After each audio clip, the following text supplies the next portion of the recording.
今仔即马有科技公司研发出一款亲像宇宙飞船的生物太空舱，伫这内底会当种一寡对抗气候变迁暖化的食物，而且嘛有甲美国 NASA 合作，希望这款生物太空舱2027年的时会当放去哩月球顶头。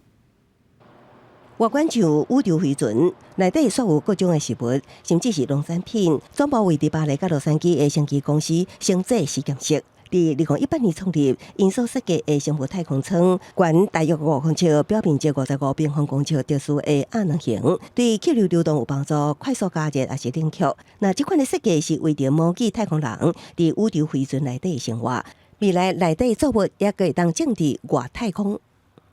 Biopod is like a super advanced greenhouse that will collect CO2 from the atmosphere, recycle all the water, fully optimize the conditions. Growing vanilla, for instance, here, then this is when the biopod makes a lot of sense. And so it reduces the CO2 impact of making the travel of the ingredients from one country to the other. 比尔瑞斯讲，生物太空舱的灵感来自太空完全密封的生产技术，所以无受外在天气条件甲季节影响。佮以人工智慧的方式管理甲监控，随时补给所种的所需要养分。生制实验室也会甲美国航太总署 NASA 合作，有计2027年登陆月球。公司新闻新闻报道。